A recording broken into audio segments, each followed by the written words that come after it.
Hello GTA fans, Tristan Ogilvy here alongside Luke, Rockstar Riley, who's what you are in my eyes. Yeah. Not affiliated with the game publisher and maker, just a Rockstar in general. Or the Marky Mark film. Oh really? Disappointing. You are one of the biggest GTA fans in the IGN organisation, if not the world. I am 6'4". Yes, physically I mean. I am physically one of the biggest GTA fans at IGN. We've measured the whole company. You have just come back, well not really, a few days ago now, but let's To the talk magic about some of magic. video. From Rockstar's Sydney Yep. office, playing the long-awaited, much-anticipated PC release. Very long awaited. Very extremely long-awaited. Longer than usual. Oh, I've been awaiting so long. Grand Theft Auto 5 on the PC. First things first, what everyone wants to know, how good does it look? It looks amazing. I played it on what I was told is a very powerful rig and a 4K screen. So the differences are immediately noticeable. They're not as stark as, say, they are between the previous generation console versions and the current generation console version. Right. When you put that in, you see the vegetation and you see the increased density in the traffic and all that sort of stuff. You go, oh, this is immediately an amazing, a better looking game. Yep. It's definitely noticeably better looking, but the differences aren't as sort of shocking. Yep. But some of the things that do immediately, I guess, kind of spring to mind are the frame rate, which is 60 frames per second as opposed to 30, which is the console versions. And like I say in the text below, it'd be disingenuous of me to say that because I've played hundreds of hours across the 360 version and the PS4 version, hundreds of hours of GTA 5, and at no point ever have I sat there and thought, 30 frames is just not enough frames. Yep. Do you sit there and count them? No, Oh, okay. no, I don't. I'm entirely content with the number of frames per second in the console. I keep a tally. Yeah, but because it was really steady. It was a really steady frame rate, and that, as we kind of know, is more important. But at 60 frames for the PC version, it is a sort of a different experience, and it's very nice to look at. But it gives it that. I mean, we obviously go back and forth between PC and console versions of games a lot.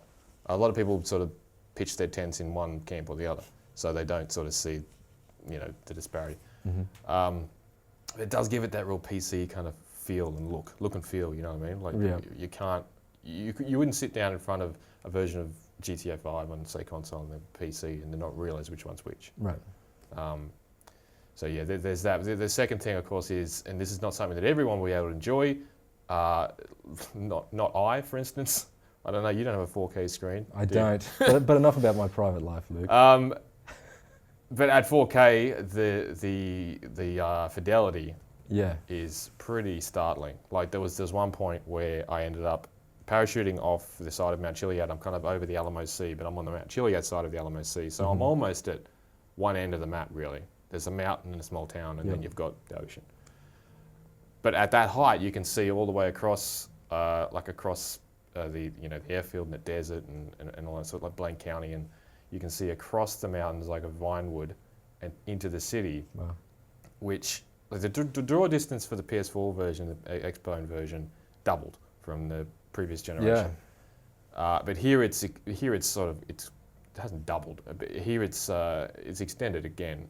The buildings that you can make out from that distance are amazingly sharp, like at 4K.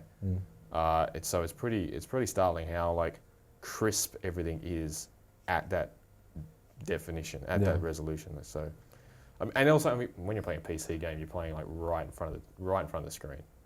So the benefits there are pretty instant. So obviously it looks amazing at 4K. Will I have to spend 4K on a PC that will run this game, or is it quite scalable? Obviously you were. Well, actually, it is. That's one of the things I asked the team. I asked a few of the guys at Rockstar North about the difficulties in taking a game with the girth of GTA 5. Yep. It is quite girthy. So girthy. But making that play nice with, in the PC environment where people have such eclectic, builds of their hardware and that kind of stuff. I don't make games. Sounds difficult. Turns out, probably is difficult. But that's, I mean, probably part of the reason why it took a little longer. But no, this is a very scalable game. They've made a big effort to make sure people with modest PC builds will be able to play the game. Right. It'll run at 1080p. That's good for my sake. Yeah, it'll be at 1080p, and it'll no doubt look incredible Awesome. on a wide range of different machines. But they have catered all the way up. And when I say all the way up, I mean all the way up, because they've also catered for dual. Like if you've got a dual or triple monitor setup, you're catered for. If you want a 3D, you're catered for. I don't know if you'd watch this video on a triple monitor setup. So triple monitor, first person view in the cockpit of a fighter jet or something, that would be pretty. Yeah, it would be. Awesome. Like I'm a little bummed that that I didn't have the chance to test it on a triple monitor setup over at Rockstar, but we just had the single screen. But there are a few things that sprang to mind that would be awesome with that kind of setup, and one of which is being in a cabin of a car, for instance, or a jet, but a cabin of a car particularly, because when you're in the car, especially when you're using mouse and keyboard controls, which I'll quickly add, because I played Far Cry. I mean, we played games all over the place, consoles, PCs, but I played Far Cry and loved it on PC, the Far Cry series, and playing GTA 5 in first person on consoles, I was kind of like, oh, it's got a bit of a Far Cry feel to it.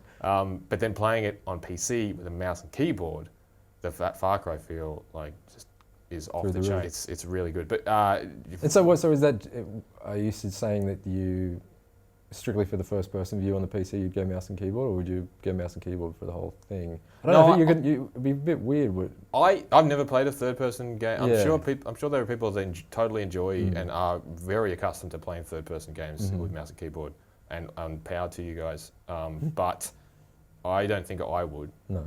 But in first person, it works. It works great. Sense, it works like everything's where you expect it in first person, and it works really well. And because it's so, like the first person view in GTA 5 is such a bespoke kind of view. Like all the animations have been redone for it. It all feels like totally legit. But yeah, just quickly, just before we move on, for the drive-bys particularly, say, right, when you're driving with a keyboard and you turn the mouse and you're shooting out the side window or the back window, when you're playing on a single screen, you lose the ability to see where you're going.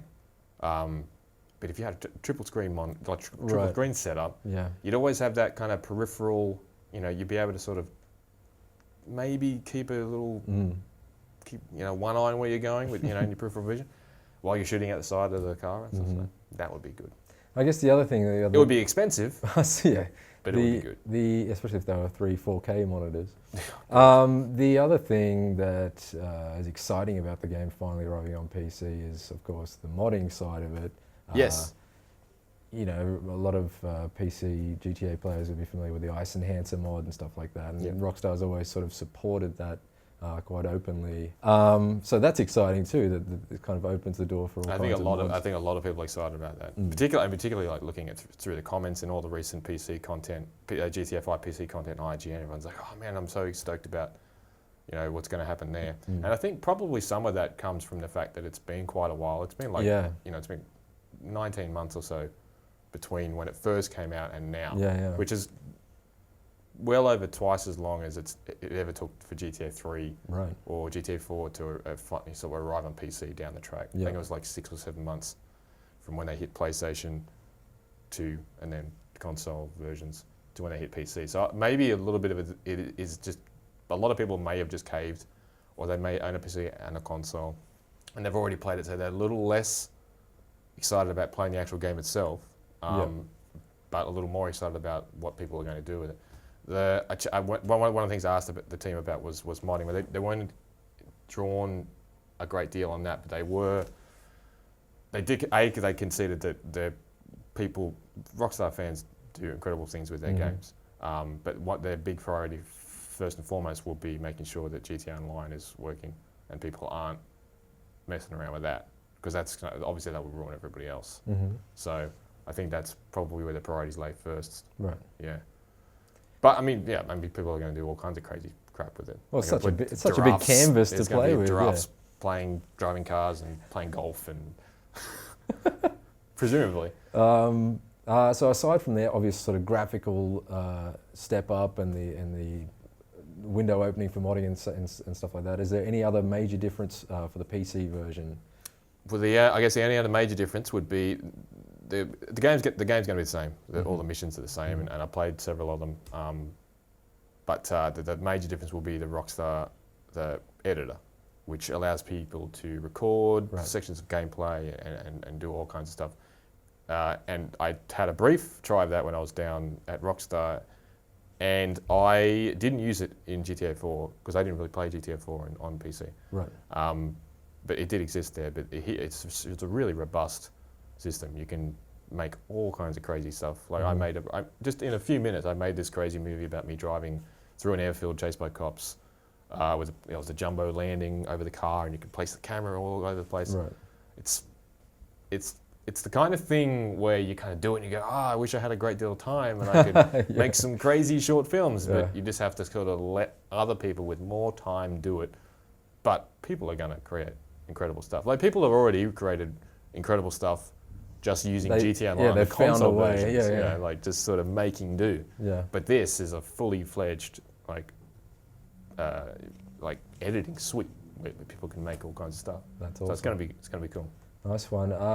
That's it for today's episode of Hoodies and Beards. No, for all things GTA 5, the PC version, stay right here, IGN.com.